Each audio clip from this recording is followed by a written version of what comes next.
Assalamualaikum semuanya. Apa kabar kalian? Semoga dalam keadaan sehat dan dilancarkan rezekinya oleh Allah. Amin ya robbal alamin.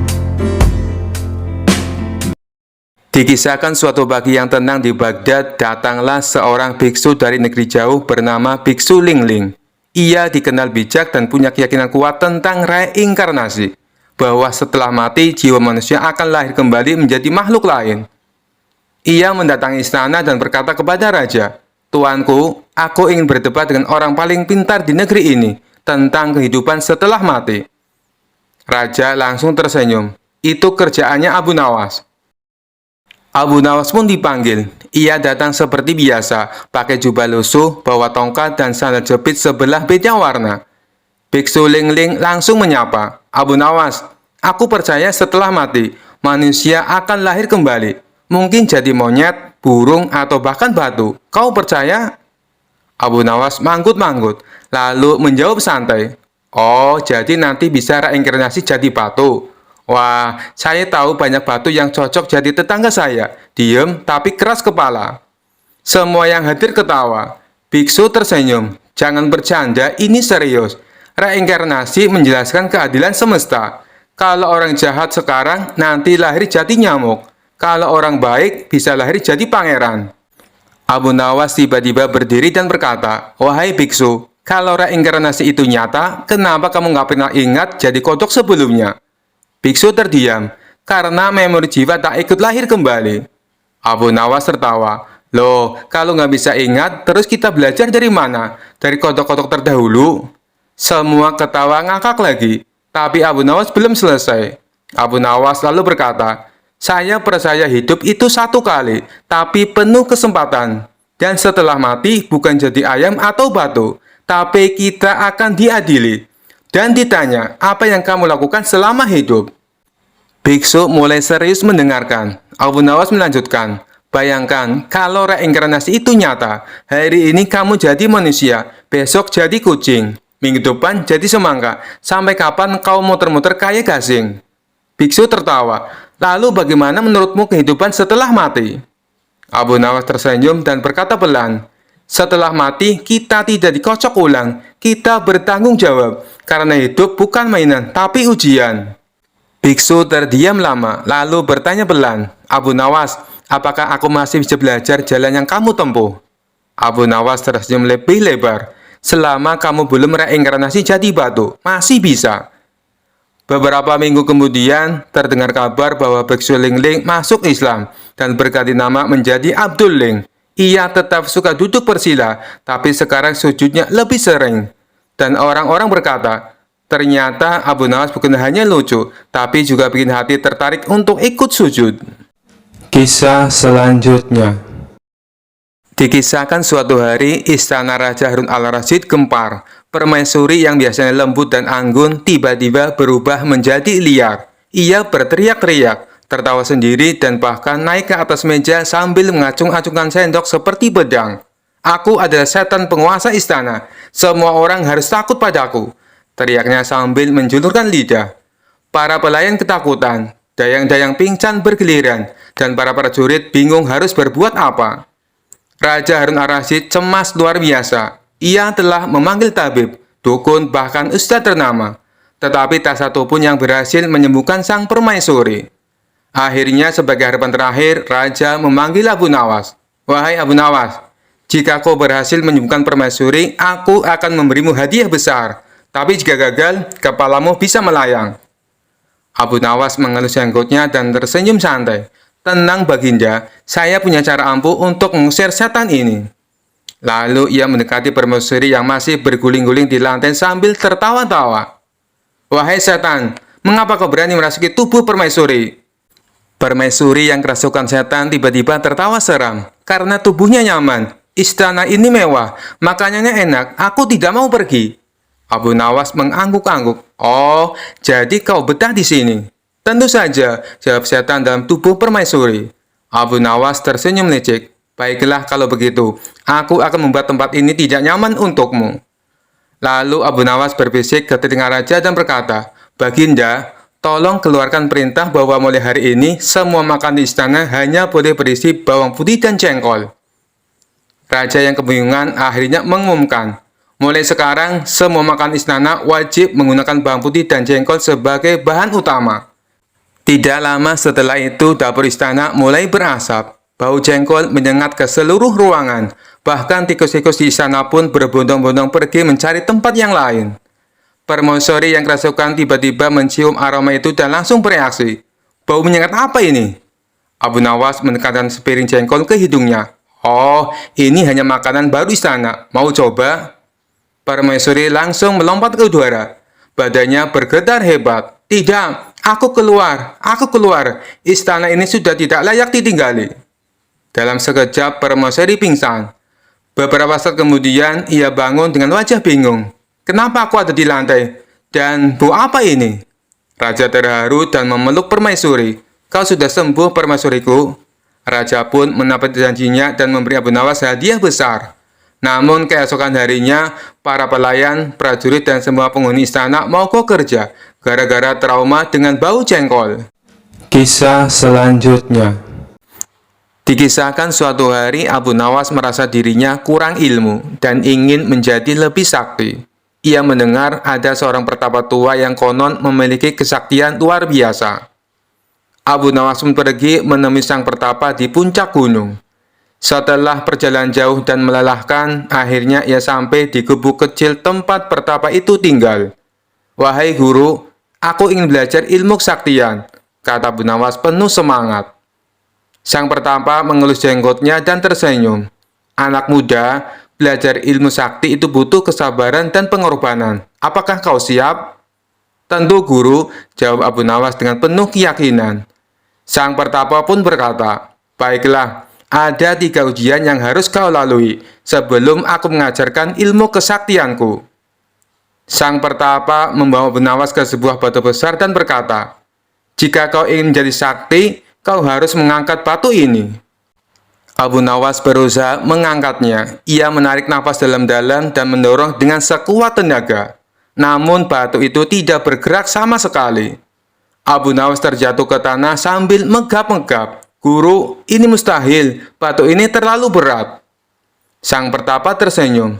Pelajaran pertama, jangan memaksakan diri pada sesuatu yang tidak bisa kau ubah. Gunakan akal, bukan otot. Abu Nawas mengangguk sambil berpikir. Oke, kalau begitu aku akan pakai akal di ujian berikutnya.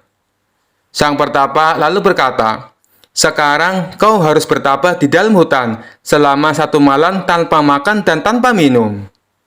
Abu Nawas mengangguk dan pergi ke dalam hutan. Namun baru beberapa jam perutnya mulai keroncongan.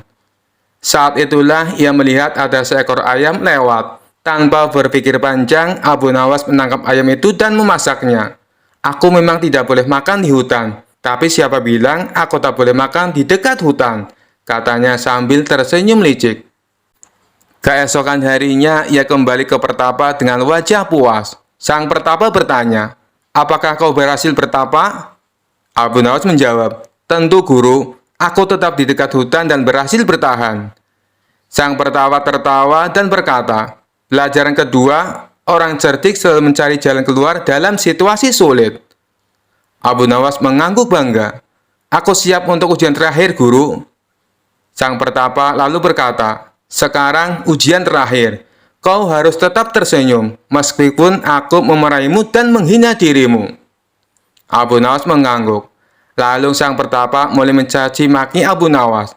Kau ini bodoh, pemalas, tidak pantas jadi muridku.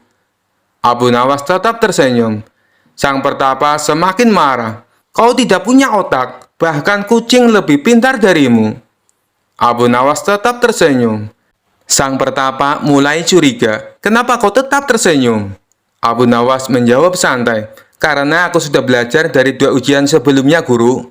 Maksudmu? Tanya sang pertapa. Abu Nawas tersenyum licik.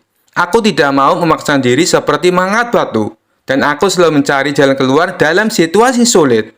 Maka dari itu, aku menutup telinga sejak tadi, agar tak mendengar hinaanmu. Sang pertapa terdiam, lalu tertawa terbahak-bahak. Kau memang cerdik, Abu Nawas. Baiklah, kau tak butuh ilmu sakti. karena kecerdikanmu sudah lebih hebat dari kesaktian. Abu Nawas pulang dengan bangga, merasa bahwa kecerdikan adalah ilmu paling sakti yang pernah ia pelajari. Kisah selanjutnya. Dikisahkan pada suatu hari, Raja Harun al-Rasyid merasa bosan dan ingin menghibur diri dengan menguji kecerdasan Abu Nawas. Ia memanggil Abu Nawas ke istana dengan maksud memberikan pertanyaan yang sulit sekaligus menjebak. Abu Nawas, kata Raja sambil duduk di singgasananya, aku punya pertanyaan untukmu. Mana yang lebih utama, matahari atau bulan? Abu Nawas menggaruk-garuk kepalanya, seolah sedang berpikir keras. Sebenarnya ia tahu pertanyaan ini hanyalah permainan sang raja. Tetapi ia ingin memberikan jawabannya tidak hanya lucu, juga membuat raja terpancing emosi. Dengan tenang, Abu Nawas menjawab, tentu saja bulan, Baginda. Raja mengerutkan kening, tidak menyangka jawaban tersebut. Apa? Bulan lebih utama daripada matahari? Jelaskan alasanmu. Abu Nawas tersenyum santai dan berkata, Baginda, bulan jauh lebih berguna daripada matahari, sebab bulan menerangi malam yang gelap, sementara matahari muncul di siang hari yang memang sudah terang. Apa gunanya cahaya di siang hari, Baginda? Raja langsung terperanjat mendengar jawaban tersebut. Ia merasa jawaban Abu Nawas sangat aneh, tetapi masuk akal dalam logikanya yang unik. Namun, Raja juga merasa seperti dipermainkan. Abu Nawas, kau sedang bercanda ya? Seru Raja dengan nada sedikit kesal. Abu Nawas tetap tenang dan berkata, ampun Baginda, saya tidak bercanda. Saya hanya berkata jujur. Kalau bulan tidak ada, malam hari akan gelap gulita. Tapi kalau matahari tidak ada, toh siang hari masih tetap terlihat. Raja memegang dahinya, setengah bingung, setengah jengkel. Ia mencoba mencari celah untuk membantah.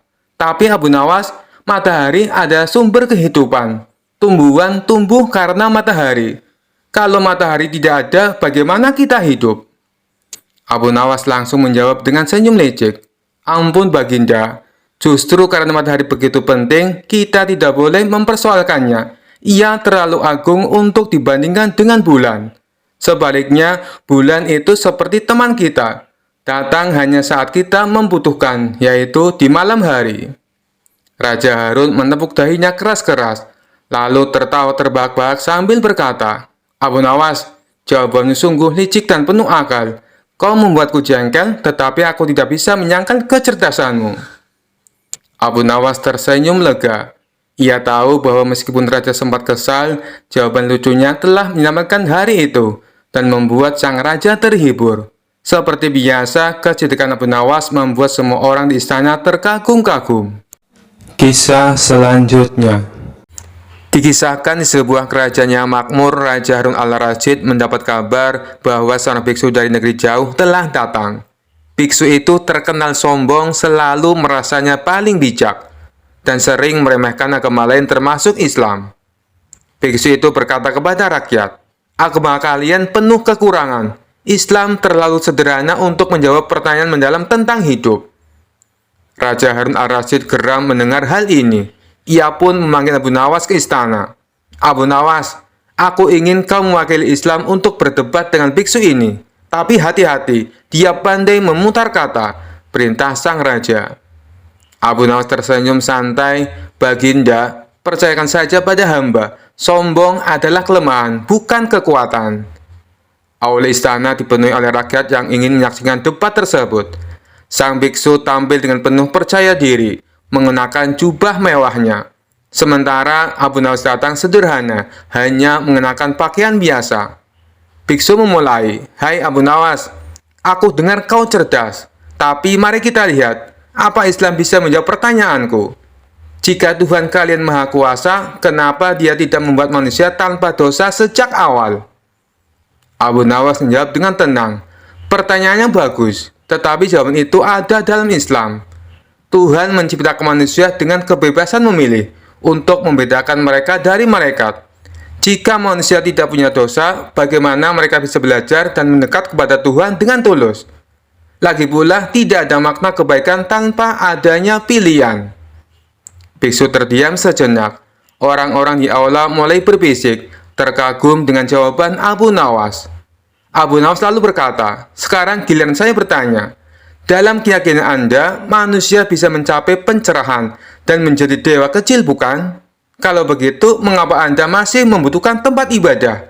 Bukankah itu menunjukkan bahwa Anda belum sempurna?" Biksu terlihat bingung, tetapi mencoba menjawab, "Tempat ibadah adalah simbol, bukan kebutuhan. Itu hanya alat." Abu Nawas tertawa kecil. "Jadi, alat itu diperlukan untuk sesuatu yang katanya sempurna? Bukankah itu bertentangan dengan keyakinan Anda? Dalam Islam, tempat ibadah adalah bagian dari penghormatan kepada Tuhan, bukan alat untuk menjadi Tuhan." Abu Nawas tersenyum bijak. "Tuhan tidak butuh ibadah kami. Justru kitalah yang butuh beribadah kepadanya. Seperti air yang dibutuhkan tanaman untuk tumbuh. Ibadah adalah cara manusia menjaga jiwa tetap hidup dan terhubung dengan Sang Penciptanya." Biksu itu terdiam, wajahnya memerah. Ia akhirnya mengakui, "Aku kalah, Abu Nawas. Islam ternyata memiliki kedalaman yang luar biasa." Raja Harun tertawa puas dan berkata, "Abu Nawas, kau telah menjaga kehormatan agama kita dengan cerdas dan penuh kebaikan." Abu Nawas menjawab dengan rendah hati, "Hamba hanya menjelaskan kebenaran, Baginda. Sebab kebenaran tidak perlu dipaksakan. Ia akan bersinar dengan sendirinya." Sejak hari itu, biksu tersebut mulai tertarik mempelajari agama Islam, dan rakyat semakin mengagumi kecerdasan serta kebijaksanaan Abu Nawas. Kisah selanjutnya. Dikisahkan suatu hari ada seorang filsuf dari negeri seberang yang datang ke kerajaan. Ia terkenal sebagai orang yang suka berdebat tentang hukum-hukum agama dan mencoba mencari celah dalam setiap aturan. Di hadapan raja dan para menteri, filsuf itu berkata, "Aku tidak mengerti mengapa alkohol diharamkan dalam Islam, padahal sedikit alkohol tidak akan membahayakan siapapun." Raja yang mendengar itu langsung teringat pada orang yang paling cocok menghadapi filsuf ini, Abu Nawas. Raja pun memanggil Abu Nawas ke istana. "Abu Nawas, orang ini mempertanyakan kenapa alkohol diharamkan. Aku ingin kau menjawabnya dengan cara yang tidak bisa dibantah." Abu Nawas tersenyum, "Tentu, Baginda. Aku akan menjawab dengan cara yang sangat sederhana."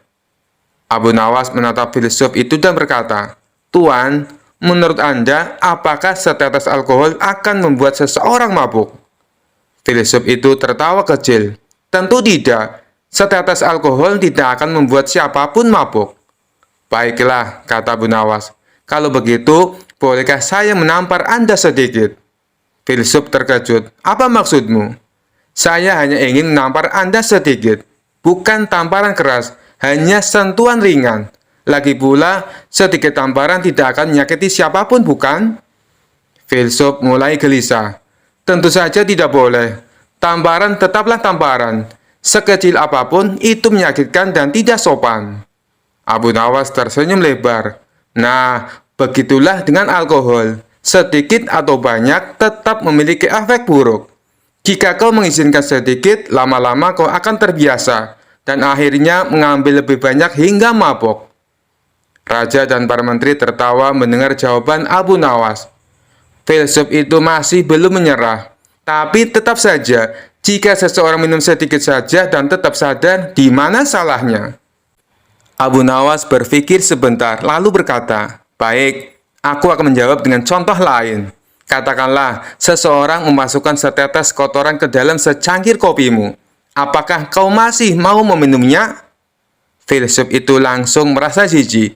"Tentu saja tidak, sekalipun itu hanya setetes, tetap menjijikan."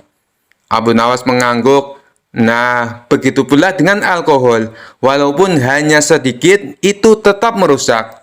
Islam mengajarkan kita untuk menjauhi sesuatu yang buruk sepenuhnya, bukan hanya menghindari yang berlebihan."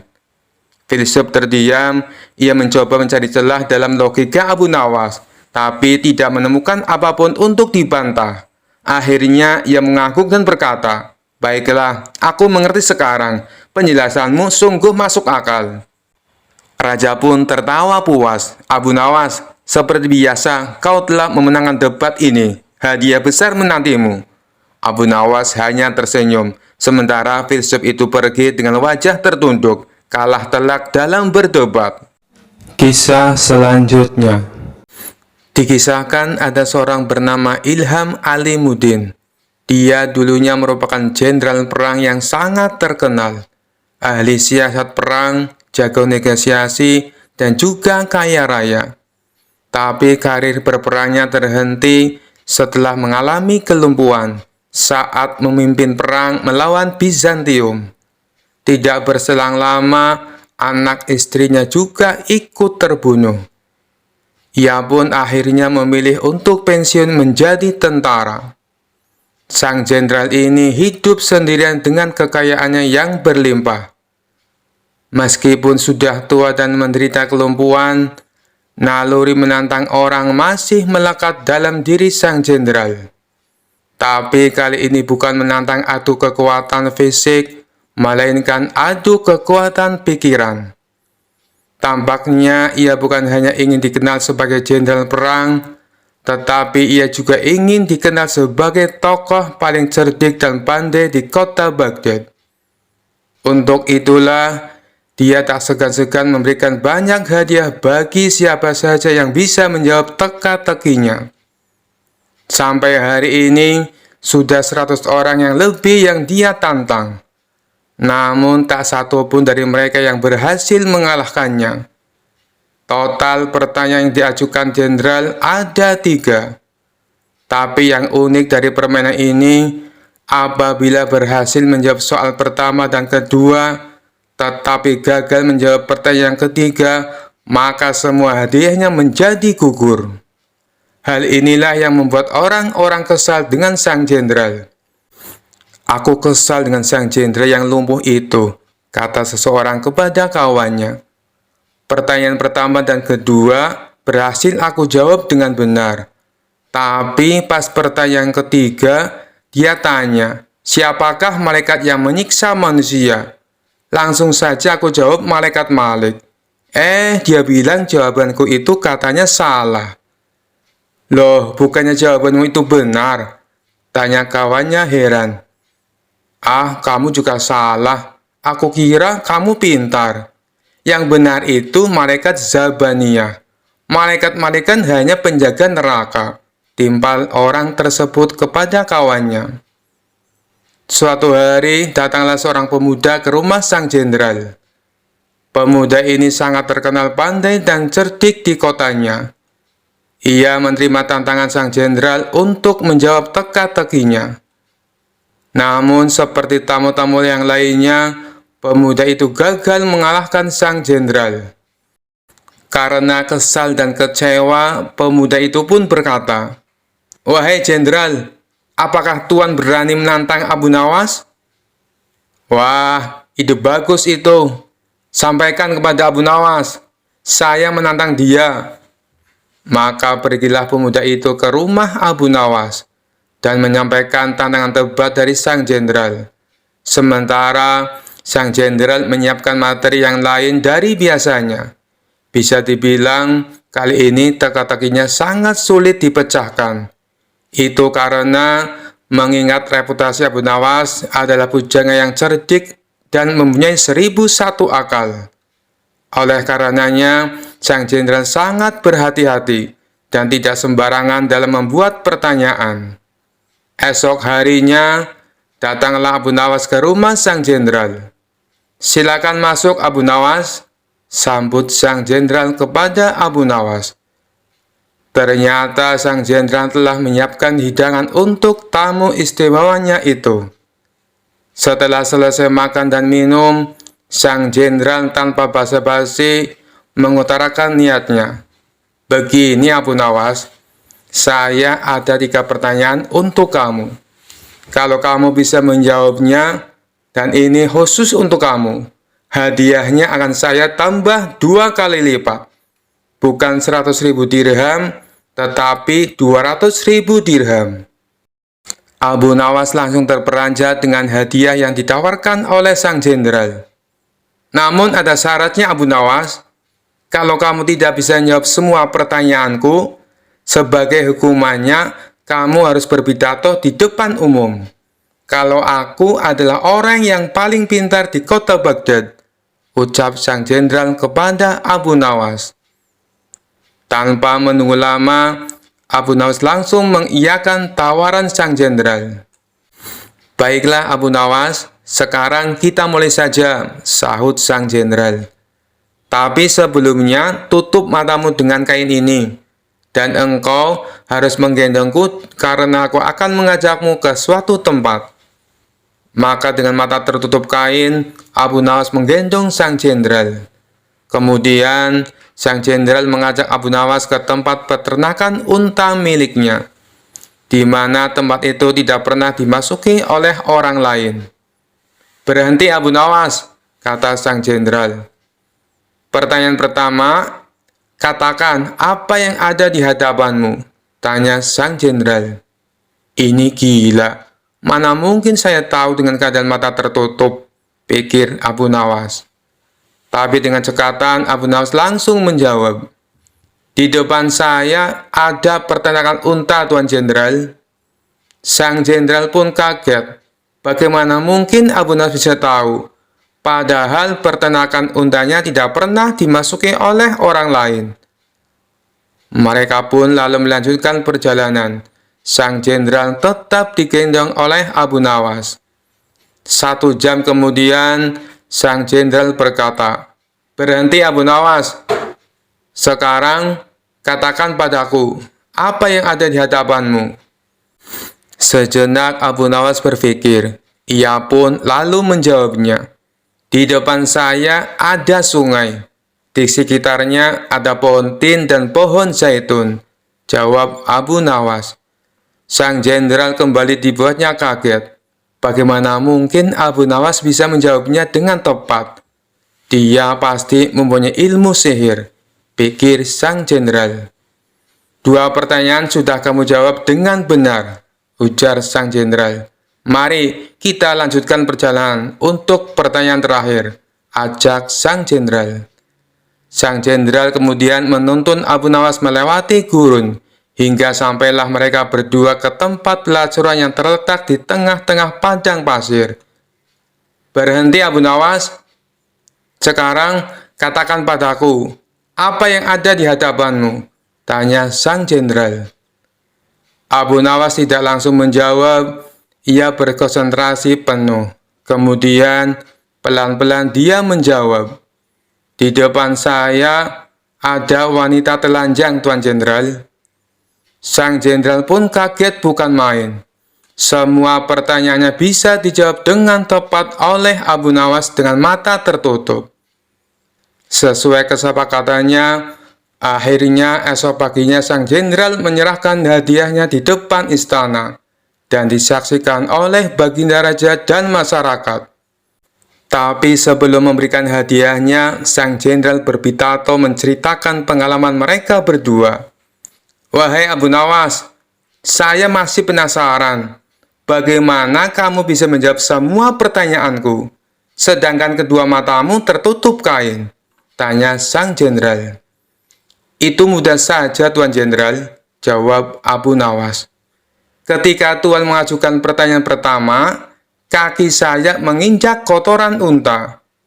Dari situlah saya menebak kalau saya berada di peternakan unta." Baginda Raja tersenyum mendengar jawaban Abu Nawas, sedangkan sang jenderal hanya bisa geleng-geleng kepala. "Lalu dengan pertanyaan kedua, bagaimana kamu bisa menjawab dengan tepat?" tanya sang jenderal.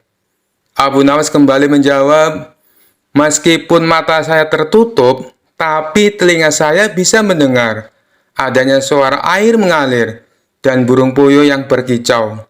Burung puyuh hanya mau makan biji-bijian buah tin dan zaitun. Sedangkan pohon tin dan zaitun hanya tumbuh di pinggiran sungai." Lagi-lagi Baginda Raja tersenyum. Sang jenderal dibuatnya terperangah dengan jawaban Abu Nawas.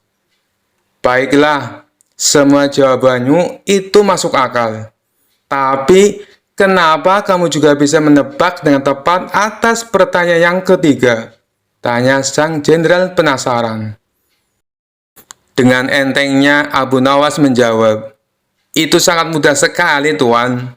Saat Tuan menyuruh saya berhenti, Tiba-tiba saja saya merasakan ular tuan bergerak-gerak di punggung saya.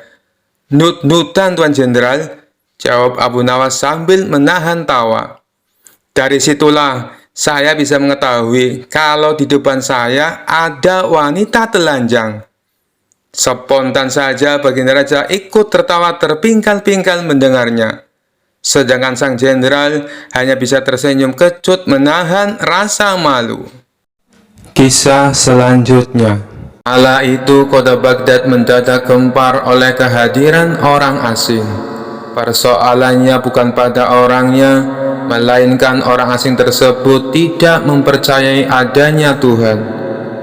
Bukan hanya itu, ia juga menantang orang-orang muslim berdebat mengenai adanya Tuhan. Kabar ini pun sampai ke telinga Baginda Raja. Karena dianggap bikin resah masyarakat, orang asing ini lalu dipanggil ke istana. Apa tujuanmu membuat onar di negeri kami? Tanya Baginda Raja. Orang asing ini menjawab, untuk apa mengaku bertuhan kalau tidak bisa menjawab pertanyaanku? Kemudian Baginda Raja bertanya kembali, apakah kamu tidak percaya adanya Tuhan? Dengan tegas orang itu menjawab, tentu saja saya tidak percaya adanya Tuhan, dan saya juga tidak percaya adanya akhirat. Mendengar itu Baginda Raja sempat terkejut. Tapi saya dan rakyatku percaya adanya Tuhan. Berarti keyakinan kita berbeda. Jadi jangan ganggu rakyatku, tegas Baginda Raja. Kalau Paduka Raja percaya adanya Tuhan, bisakah Paduka menjawab 3 pertanyaanku? Tanya orang asing tersebut. Silahkan, balas Baginda Raja. Pertanyaan pertama, orang Islam meyakini bahwa dunia dan seisinya adalah ciptaan Allah. Lalu, siapakah yang menciptakan Allah? Bukankah sesuatu yang ada pasti ada penciptanya? Pertanyaan yang kedua, katanya di dalam surga manusia tidak akan berak ataupun kencing, sedangkan mereka makan dan minum setiap hari. Bagaimana mungkin ini bisa terjadi?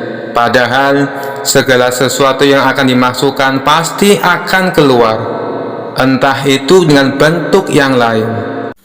Dan pertanyaan yang ketiga, orang Islam meyakini kalau setan terbuat dari api. Tapi katanya setan akan disiksa dengan api neraka. Mana mungkin api bisa menyakiti api? Mendengar pertanyaan orang asing itu, Baginda Raja hanya terdiam. Bisa saja ia menjawab berdasarkan hadis dan Al-Quran. Tapi karena yang dihadapi adalah orang yang tidak percaya Tuhan, maka dijawabnya harus dengan logika.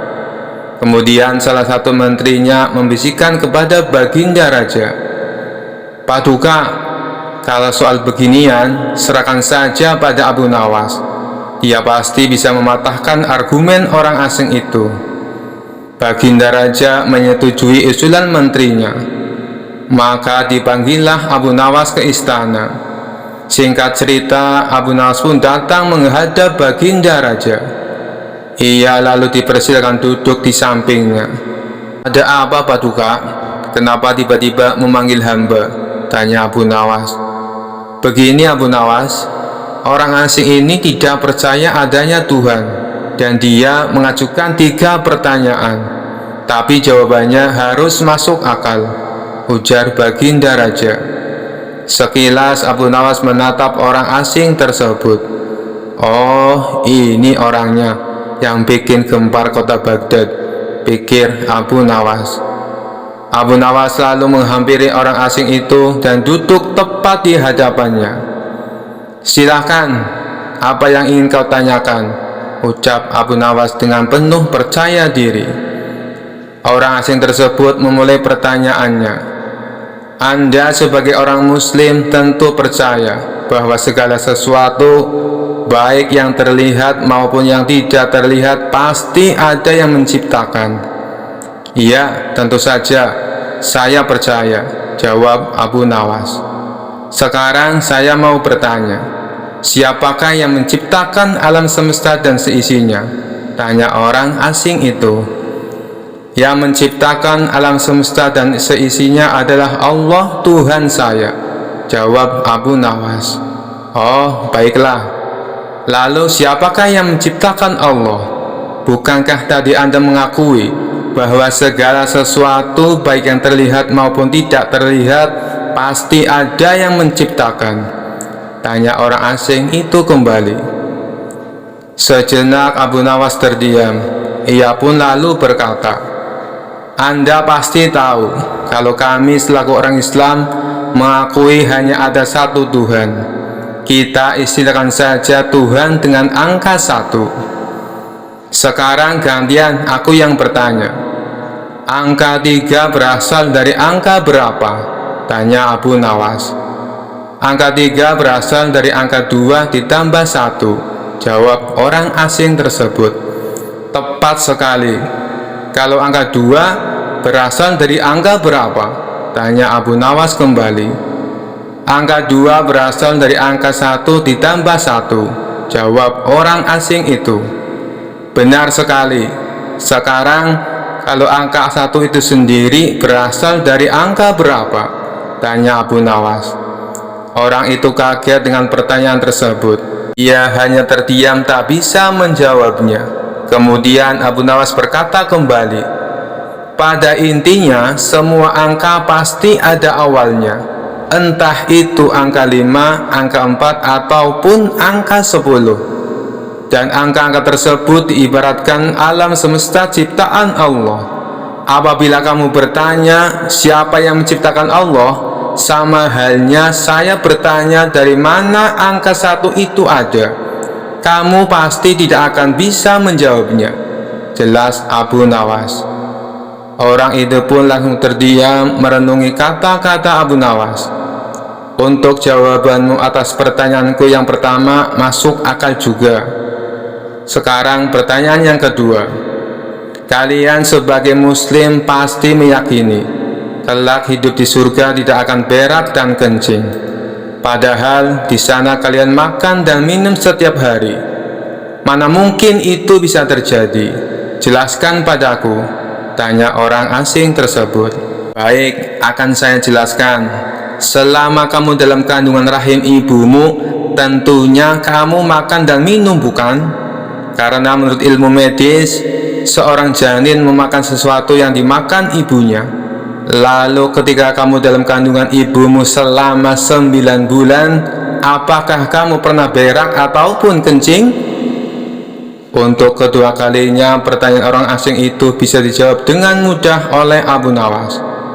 "Baik, jawabanmu masuk akal. Sekarang pertanyaan terakhir. Kalian sebagai muslim pasti meyakini kalau setan terbuat dari api dan neraka juga terbuat dari api. Tapi yang membuat saya heran, katanya setan akan disiksa dengan api neraka. Mana mungkin api bisa menyakiti api? Itu hal konyol yang pernah saya dengar," ujar orang asing tersebut. "Bisakah kamu menjelaskannya?" tanyanya kemudian. "Sebelum aku menjawab pertanyaan yang terakhir, aku ingin kita saling berjanji. Apapun jawabannya, kamu tidak boleh marah," pinta Abu Nawas. "Tentu saja saya tidak akan marah, apalagi kalau jawabannya masuk akal," balas orang asing tersebut. Tiba-tiba Abu Nawas menampar pipi orang asing itu dengan sangat keras. Baginda Raja dan orang-orang yang hadir terkejut dibuatnya. "Hei, apa-apaan ini? Kalau tidak bisa menjawab, jangan emosi. Apalagi sampai main pukul kayak gini," protes orang asing itu. "Siapa yang emosi? Itu tadi adalah jawaban saya. Apakah tadi kamu merasakan sakit?" tanya Abu Nawas. "Tentu saja saya sakit," jawab orang itu sambil memegang pipinya. "Coba kamu perhatikan tangan saya. Bukankah tangan saya terbuat dari tulang dan daging? Begitu juga dengan pipi kamu. Tapi ketika tangan saya ditamparkan ke pipi kamu langsung kesakitan. Itulah gambaran sederhana. Kalau api neraka bisa menyakiti setan, setan pasti akan merasa kesakitan, meskipun ia sama-sama terbuat dari api, kata Abu Nawas menjelaskan. Orang tersebut lalu terdiam. Ia tak bisa membantah argumen Abu Nawas. Sementara Baginda Raja dan orang-orang istana kagum atas kecerdikan Abu Nawas. Kisah selanjutnya.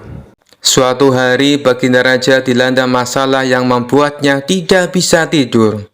Sedangkan masalah yang dihadapinya hanya Baginda Raja sendiri yang tahu. Meskipun Baginda Raja banyak masalah, namun ia sengaja merahasiakannya dari orang-orang sekitar, baik kepada penasihat istana maupun Abu Nawas selaku sahabatnya tempat berkeluh kesah. Padahal sejatinya Baginda Raja ingin rasanya melupakan masalah yang menimpanya. Kalaupun bisa lari menghindar, tentulah ia akan melakukannya. Tapi kenyataannya, permasalahan yang dihadapi terasa seperti mengikutinya kemanapun Baginda Raja pergi.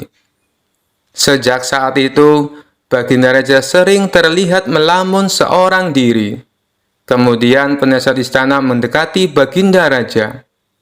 Maaf Paduka yang mulia, hamba perhatikan belakangan ini Paduka terlihat murung. Hamba khawatir Paduka nanti jatuh sakit. Adakah sesuatu yang Paduka pikirkan? Tanya penasihat istana. Tidak ada apa-apa, aku baik-baik saja. Kau urusi saja pekerjaanmu, jawab Baginda Raja dengan memalingkan wajahnya. Penasihat istana pun hanya terdiam. Ia merasakan gelagat bahwa Baginda Raja sedang dilanda masalah besar. Dikarenakan Baginda Raja tidak mau berterus terang, penasihat istana tidak berani membujuknya untuk menceritakan masalah yang dihadapinya. Makin hari sikap Baginda Raja makin tertutup, bahkan kini enggan menerima tamu. Hal ini membuat para pejabat istana menjadi sangat khawatir. Apa yang harus kita lakukan? Makin hari Baginda Raja terlihat mengkhawatirkan. Ini sangat buruk untuk kondisinya. Jangan sampai Baginda Raja jatuh sakit, kata salah seorang menteri. Aku juga cemas melihat sikap Baginda Raja belakangan ini. Aku sudah mencoba membujuknya supaya mau menceritakan masalah yang dialami. Tapi ia malah memalingkan wajah. Baginda Raja memilih menutup diri, beber penasihat istana. Saya punya saran. Bagaimana kalau masalah ini kita sampaikan kepada Abu Nawas? Biasanya dia tahu solusinya, ujar salah satu dari menteri. Ya, saya setuju dengan saran tersebut, balas lainnya. Maka beberapa menteri istana segera mendatangi rumah Abu Nawas. Melihat yang datang adalah para menteri, Abu Nawas sempat terkejut. Biasanya yang diutus Baginda Raja adalah prajurit istana. Kenapa kalian yang datang? Tanya Abu Nawas. Kami ke sini bukan diutus Baginda Raja, tapi atas kemauan sendiri, jawab para menteri. Kemudian para menteri ini memberitahu Abu Nawas tentang keadaan yang menimpa Baginda Raja. Kami semua sudah berusaha memberi perhatian, tapi Baginda Raja selalu menutup diri, kata salah satu menteri. Baiklah, aku akan mencoba menghiburnya. Mari kita ke istana sekarang, ajak Abu Nawas. Singkat cerita, Abu Nawas menghadap Baginda Raja. Ia lalu bercerita kisah-kisah jenaka di hadapan Baginda Raja, berharap bisa terhibur dan tertawa. Tapi ternyata tidak ada reaksi apapun. Baginda Raja hanya terdiam, malah meninggalkan Abu Nawas lalu masuk ke kamarnya. Selepas Baginda Raja pergi, para menteri segera menghampiri Abu Nawas. Bagaimana ini Abu Nawas? Kamu lihat sendiri kan? Ucap mereka. Sepertinya Baginda Raja sedang mengalami masalah berat. Biarkan aku pulang dulu. Aku akan memikirkan cara untuk mengatasi masalah ini, ucap Abu Nawas. Setibanya di rumah, Abu Nawas terus memikirkan cara terbaik memecahkan masalah ini. Setelah berpikir cukup lama, Akhirnya Abu Nawas menemukan ide yang cemerlang.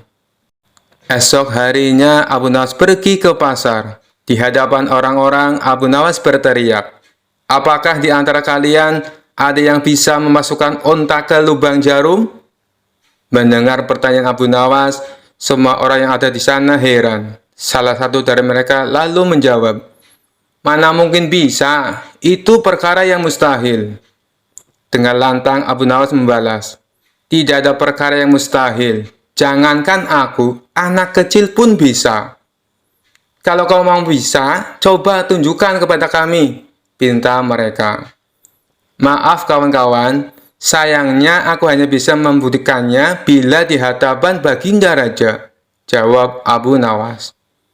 Begitulah seterusnya, setiap ada keramaian orang ataupun perkumpulan, Abu Nawas selalu mengatakan hal yang sama. Akhirnya kabar tentang Abu Nawas bisa memasukkan unta ke lubang jarum sampai juga hingga ke telinga Baginda Raja. Awalnya Baginda Raja tidak terlalu memperdulikannya, tapi lama-kelamaan timbul juga rasa penasaran pada dirinya. Maka diperintahkanlah beberapa pengawal istana memanggil Abu Nawas. "Tuan Abu Nawas, Anda diperintah Paduka untuk datang ke istana," ucap seorang prajurit. "Benarkah?" tanya Abu Nawas memastikan. "Benar Tuan Abu Nawas," jawab dia. "Rencanaku akhirnya berhasil," pikir Abu Nawas. "Oh iya, bagaimana kondisi Baginda Raja sekarang?" tanya Abu Nawas lagi. "Baginda masih sering mengurung diri dan sering tampak termenung," jawab salah satu prajurit. "Baiklah, aku akan ke sana sekarang," balas Abu Nawas. Tidak lama kemudian, Abu Nawas sampai di istana menghadap Baginda Raja. "Wahai Abu Nawas, aku dengar kau bisa memasukkan seekor unta ke lubang jarum. Kau bersedia membuktikannya bila di hadapanku. Benarkah itu?" tanya Baginda Raja. "Benar Paduka yang mulia," jawab Abu Nawas. "Bagaimana mungkin? Aku rasa itu perkara yang mustahil," balas Baginda Raja. "Di dunia ini tidak ada yang mustahil, Paduka," ujar Abu Nawas. "Baiklah, sekarang coba kau buktikan," perintah Baginda Raja. "Caranya mudah, Paduka. Kita tinggal membuat jarum yang lubangnya lebih besar daripada seekor unta. Dengan begitu, kita bisa memasukkannya dengan mudah. Bahkan anak kecil pun bisa," jawab Abu Nawas menjelaskan. "Kalau caranya seperti itu, semua orang pun bisa melakukannya. Berarti kau telah menipu semua orang, termasuk aku," ucap Baginda Raja. "Hamba tidak pernah menipu siapapun, dan hamba juga tidak pernah menipu Paduka. Hamba tidak pernah mengatakan bahwa jarum hamba yang maksud adalah jarum kecil," balas Abu Nawas. "Iya, itu benar. Tapi apa maksud dari pernyataanmu ini?" tanya Baginda Raja. "Hamba hanya ingin mengatakan bahwa ada hikmah dari pernyataan ini," jawab Abu Nawas. "Hikmah? Hikmah dari mana?" tanya Baginda Raja heran. "Bukankah tadinya Baginda Raja tidak percaya kalau hamba bisa memasukkan unta ke lubang jarum? Tapi setelah hamba jelaskan, Baginda Raja baru mempercayainya. Begitu juga dengan permasalahan yang sedang kita hadapi. Sebesar apapun masalah, sebesar apapun bebannya, tapi kalau hati kita lebih besar, hati kita lebih luas saat menghadapinya, maka semua masalah akan terasa lebih ringan. Itulah gambaran seekor unta bila dimasukkan ke lubang jarum. Sepintas saat kita menghadapinya, pasti itu mustahil dilakukan. Tapi bila hati kita luas dan besar, maka pikiran kita juga akan mengikuti. Dan pada akhirnya, masalah yang kita anggap mustahil bisa diatasi menjadi mudah dan ringan untuk dijalani. Bagaimana kita akan bisa tenang bila kita menghadapi masalah dengan hati yang sempit?" tutur Abu Nawas. Seketika Baginda Raja terdiam. Ia terus merenungi ucapan Abu Nawas. Suasana pun mendadak menjadi hening. Tidak berapa lama Baginda Raja pun berkata, "Terima kasih Abu Nawas. kau telah menyadarkanku. Selama ini aku memang sedang dilanda masalah, dan hatiku sempit menghadapinya, sehingga pikiranku juga ikut menjadi buntu, ujar Baginda Raja. Sejak kejadian itu, kini Baginda Raja mulai terlihat ceria. Ia tidak lagi terlihat murung seperti hari-hari sebelumnya. Permasalahan bukanlah hal untuk dilamunkan, melainkan dihadapi dengan hati yang besar. Maka akan tercipta solusi dari sebuah pemikiran yang jernih. Kisah selanjutnya. Dikisahkan pada suatu hari, Raja memutuskan untuk mengadakan pengadilan terbuka di istana. Semua orang di kota diundang untuk menyaksikan jalannya persidangan. Kali ini kasusnya adalah tentang dua orang petani yang memperebutkan seekor ayam. Kedua petani itu saling berdebat dengan sengit. "Ini ayam saya sudah memeliharanya sejak kecil," kata petani pertama. "Tidak mungkin, ini ayam saya. Dia hilang dari kandang saya seminggu yang lalu," sanggah petani kedua. Raja yang memimpin pengadilan mulai bingung karena kedua petani memiliki alasan yang sama kuat. Raja pun memanggil Abu Nawas untuk memberikan solusi seperti biasanya. Abu Nawas datang dengan senyum lebar. "Baginda, izinkan saya menyelesaikan masalah ini dengan cara yang adil dan bijaksana." Raja setuju. "Baiklah Abu Nawas, apa rencanamu?" Abu Nawas mendekati ayam tersebut lalu berkata, "Ayam ini pasti tahu siapa pemilik aslinya. Karena itu, biarkan ayam ini menjadi saksi di pengadilan." Semua orang yang hadir langsung tertawa mendengar ide konyol tersebut. Namun Abu Nawas tetap serius. "Baginda, saya membutuhkan waktu sebentar untuk berbicara dengan ayam ini. Izinkan saya membawanya keluar sebentar." Dengan izin Raja, Abu Nawas membawa ayam tersebut keluar dari ruang sidang. Beberapa saat kemudian, ia kembali dengan ayam tersebut dan tersenyum puas. "Bagaimana hasilnya?" tanya Raja penasaran. "Baginda, ayam ini sudah memberitahu saya siapa pemiliknya," kata Abu Nawas sambil mengangkat ayam tersebut. Semua orang terkejut. "Bagaimana caranya ayam bisa bicara?" tanya sang Raja.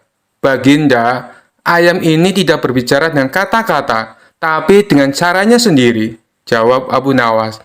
"Saya menggoda ayam ini dengan segenggam jagung. Ayam ini langsung berlari mendekati petani pertama tanpa ragu-ragu. Itu berarti dia adalah pemilik aslinya, karena ayam ini mengenali pemiliknya yang biasanya memberi makan." Raja tersenyum puas mendengar penjelasan Abu Nawas. "Luar biasa Abu Nawas, kau memang cerdas." Petani kedua pun akhirnya mengakui kebohongannya dan meminta maaf. Pengadilan ditutup dengan tawa semua orang. Sementara Abu Nawas sekali lagi menjadi pahlawan dengan kecerdasannya. Pesan moral dari kisah ini adalah kebenaran akan selalu terungkap, bahkan dengan cara yang paling sederhana sekalipun. Kisah selanjutnya. Dikisahkan suatu hari di bulan Ramadan, Abu Nawas sedang berjalan-jalan di pasar. Tiba-tiba, ia melihat seorang lelaki tua bernama Bahlul yang sedang makan dengan lahap di siang bolong. Orang-orang di pasar berbisik-bisik dan mencibirnya. "Astagfirullah, bagaimana mungkin dia berani makan di siang hari di bulan Ramadan?" bisik seseorang. "Benar, dia tidak takut azab Allah," sahut yang lain. Merasa terganggu, Abu Nawas pun mendekati Bahlul dan bertanya, "Wahai Bahlul, mengapa engkau makan di siang hari di Ramadan? Apakah kau tidak berpuasa?" Bahlul dengan santai menjawab, "Aku tidak butuh puasa Abu Nawas. Ramadan tidak ada gunanya bagiku." Orang-orang di pasar semakin heboh. Mereka mulai mengutuk Bahlul. Abu Nawas menggeleng-geleng kepala dan berkata, "Wahai Bahlul, kau sungguh berani berkata demikian. Apa kau tidak takut azab Allah?" Bahlul tertawa dan berkata, "Azab? Mana mungkin aku kena azab hanya karena tidak puasa. Aku sehat, kuat, dan bahagia." Abu Nawas berpikir sejenak lalu berkata, "Baiklah, kalau begitu mari kita pergi istana Raja Harun al-Rasyid. Aku ingin memperkenalkanmu kepadanya." Tanpa curiga, Bahlul setuju dan mereka pun pergi istana. Sesampainya di istana, Abu Nawas melapor kepada Raja Harun, "Baginda, ada seorang laki yang terang-terangan tidak puasa dan bahkan menghina Ramadan. Raja terkejut langsung bertanya pada Bahlul, apakah benar apa yang dikatakan Abu Nawas? Bahlul dengan bangga menjawab, benar Baginda, aku tidak puasa dan aku tidak peduli dengan Ramadan. Raja Harun mengangguk dan berkata kepada para pengawal, tangkap dia dan masukkan ke dalam penjara. Bahlul terkejut, kenapa harus dipenjara Baginda? Raja menjawab santai, kau tidak butuh Ramadan, maka kau juga tidak butuh kebebasan. Bahlul mulai panik, tapi Baginda, aku butuh kebebasan. Abu Nawas tersenyum dan berkata, sama seperti kau butuh kebebasan, umat Islam juga butuh Ramadan untuk menyucikan diri. Jika kau tak menghormati Ramadan, maka jangan harap Ramadan menghormatimu. Akhirnya setelah seminggu di penjara, Bahlul meminta maaf dan berjanji akan berpuasa dengan penuh kesungguhan. Dan seperti biasa, kejikan Abu Nawas berhasil memberi pelajaran tanpa harus marah-marah. Kisah selanjutnya. Dikisahkan pada suatu hari yang cerah, suasana istana Raja Harun al-Rasyid sangat ramai. Para ulama berkumpul bersama Baginda Raja untuk membahas berbagai masalah agama dan negara. Setelah diskusi panjang dan serius, suasana menjadi santai. Dengan wajah penasaran, Baginda Raja tiba-tiba melontarkan pertanyaan yang tidak biasa. Wahai para ulama, adakah di antara kalian yang tahu, kira-kira Allah sedang apa sekarang? Para ulama langsung terkejut mendengar pertanyaan tersebut. Mereka saling berpandangan bingung, seperti ayam kehilangan induk. Salah satu ulama memberanikan diri bertanya, apakah Baginda tidak mempercayai keberadaan Allah? Dengan tegas Baginda Raja menjawab, aku sangat percaya pada Allah. Aku hanya penasaran saja, kira-kira sekarang Allah sedang apa? Para ulama makin bingung. Mereka saling berbisik, aduh, pertanyaan macam apa ini? Kalau dijawab sembarangan, bisa-bisa dihukum. Akhirnya mereka sepakat untuk menjawab dengan jujur. Maafkan kami Baginda, kami tidak tahu. Baginda Raja manggut-manggut, tapi rasa penasarannya belum hilang. Kalau ulama-ulama hebat saja tidak tahu, mungkin hanya satu orang yang bisa menjawabnya, Abu Nawas. Baginda Raja langsung mengutus para pengawal untuk mencari Abu Nawas. Ternyata seperti biasa, Abu Nawas sedang nongkrong di warung kopi sambil bercanda dengan teman-temannya. Salah satu temannya bertanya, "Hai Abu Nawas, proyek apa lagi yang kamu dapat dari Baginda Raja sampai bisa nongkrong santai di sini?" Abu Nawas tertawa kecil sambil menyeruput kopinya. "Nggak ada proyek, lagi ngiri saja, ngiri tenaga." Tiba-tiba datanglah para pengawal dengan wajah serius. "Abu Nawas, kau dipanggil menghadap Baginda Raja sekarang juga." Abu Nawas pura-pura kaget. "Waduh, emangnya saya bikin salah apa lagi ya?" "Tidak tahu, yang jelas Baginda ingin bertanya sesuatu yang penting." Dengan wajah polos, Abu Nawas menghela nafas. "Baiklah, kalau penting, saya tidak bisa menolak. Tapi tunggu sebentar ya, kopi ini sayang kalau nggak habis. Mahal, soalnya hutang." Semua yang ada di warung kopi langsung tertawa terbahak-bahak. Setibanya di istana, Abu Nawas melihat Baginda Raja duduk di singgasana dengan wajah penuh teka-teki, dikelilingi para ulama yang tampak bingung.